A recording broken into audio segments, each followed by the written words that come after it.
2026 World Cup final will stage a Super Bowl halftime show for the first time with none other than Chris Martin's magnificent Coldplay helping to pick a list of artists to perform. He's curating it.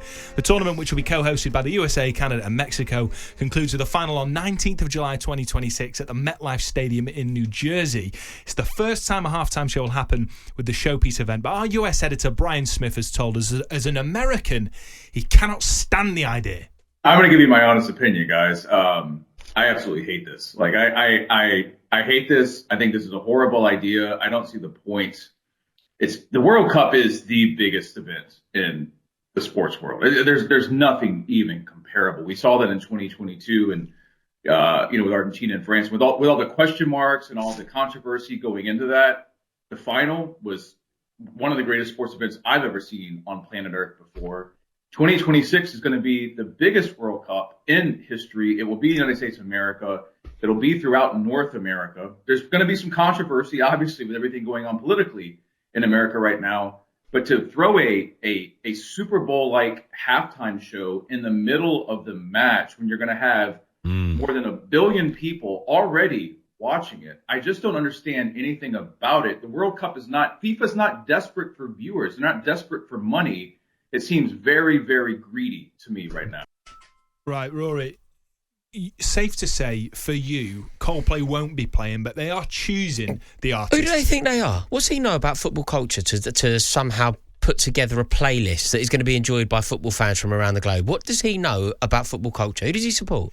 I don't know who he supports. Right. But does he regularly go to England? Does he regularly follow England home and away? I don't know. So what's it got to do with him?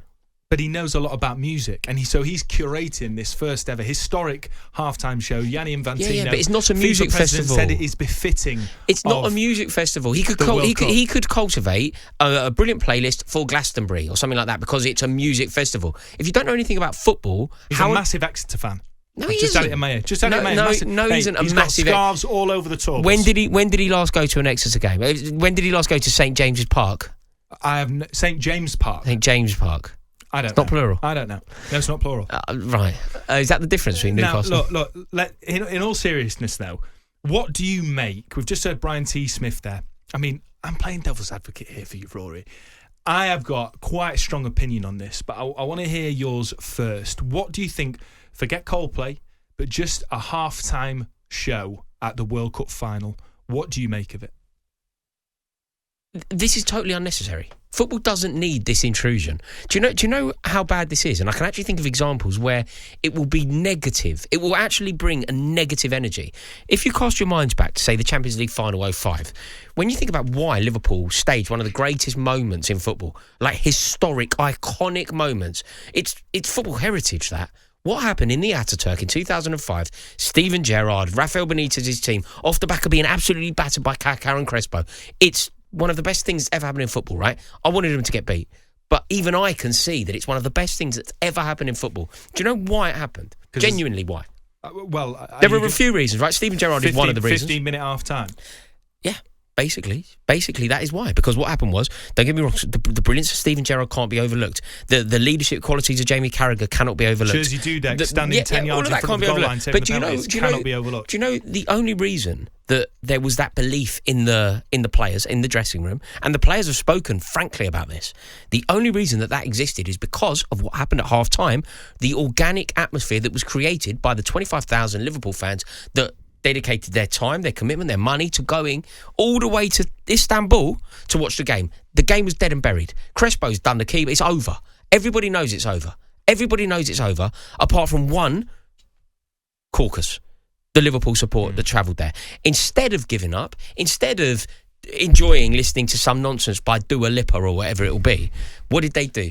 They backed their team. They sung impassionedly about for the entire 15 minutes, dedicated their time and gave their team a belief. And that moment had a direct impact on the result of the football match. We saw it again when Chelsea played, when Chelsea got done in the League Cup final last year by the kids. That allay that the Liverpool fans did in the half-time of extra time is what saw them through. We're robbing the organic atmosphere and replacing it with some nonsense concert that nobody wants to go to. If I want to watch Dua Lipa, I'll go and do that at a Roundhouse or wherever, right? But if I want to be part of a football atmosphere, let that build organically. Rory, I was pulling your leg about the Coldplay stuff, but I must say I cannot agree more with you.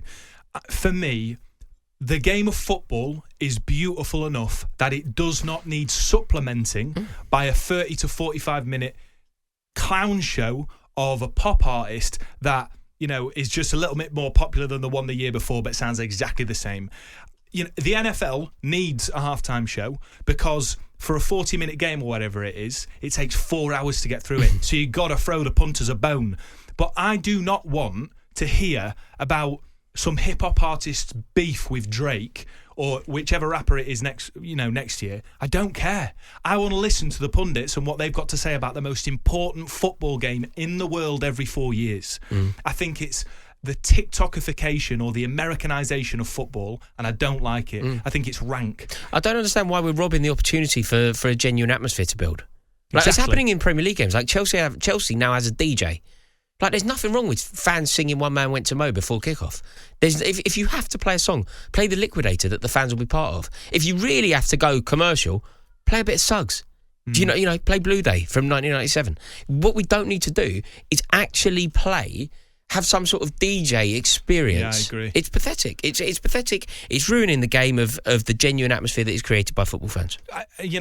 Just to take a little bit of a tangent, I went to a 100 game, cricket game, 100. Yeah. I love T20. I went to a 100 game and it was like infantile. They have a DJ that's sort of trying to pump up like families and granddads and grannies playing sort of like drum and bass music after every boundary or in between every over. I cannot stand it. Let the sport speak for itself. Yeah. I'm infuriated by just I think, and Brian said it there, didn't he? Brian Smith said it.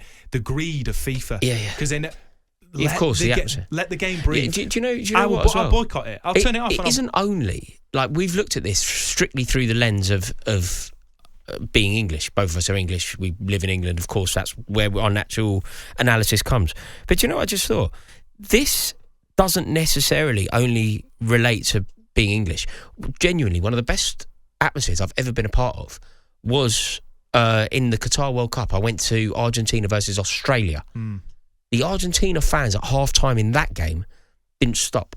It was brilliant. It really was. It was. They did this bouncing thing. I've been to Super El Clasico. Have you? Yeah. And I've been to La Bombonera a few times. Unbelievable. So what you're going to do, it's very unlikely that England will be in that final in America. I don't think it will happen. But Argentina fans won't want this. No. Like, who's this benefit? Who wants it? Apart from the money men. I think it's benefiting FIFA and an American audience. That's what I think. I just have, and I ain't got any sympathy for that. Funnily enough, Sir Keir Starmer said it today. He said football is a part, is and will always be a part of English heritage and culture. Yeah, well, that's silly. And we should protect that. We shouldn't be celebrating that. No, I completely agree. Not with him, but I completely agree with the sentiment. Yeah. I disagree with him. What? Just because it's him? Generally, everything. Yeah. But you're a Guardian reader, though, aren't you? No. I thought you liked No, it. this is malicious. This is just I read not, an article this, is just this not morning true. in The Guardian. This is just not true. No, those words are taken out of context. Context I is read key, an article this morning in The Guardian. No, that's unjust. It's unjust. You're painting me in a colour that isn't reflective of who I am. You did say those words. I did say those words. I read an article this morning in The Guardian. Context is very key. Let's hear from just once more quickly from Simon Jordan. He said that halftime shows at the World Cup was just an inevitability. I'm ambivalent to the halftime entertainment, to be honest with you. Was it a necessity? No. Was it an inevitability? In a part of the world where it's supersized me, it's going to be a beautiful thing. Of Trump's going to be all over this. Of course, it was going to be Disneyfied. Of course, it was going to have entertainment attached to it. What I don't want is the idea that you can subsequently adjust the halftime timelines to fit in the entertainment. And, I mean, whether Trump has his way, which is doing left, right and centre right now, you wouldn't be surprised. But I'm not offended by it. I think it's a reality. You've now got halftime entertainment in the Champions League final. So it's not something we haven't seen. Yeah. It's something that we're getting used to seeing. Sport is now about entertainment. Entertainment is all about all-encompassing, filling every aspect of the broadcasting time with something worth watching. So it's an inevitability. So there you are. It goes with the territory. Simon Jordan says it's inevitable. Rory Jennings says it's Hateful. On AM, on DAB, via the talkSPORT app and on your smart speaker. talkSPORT.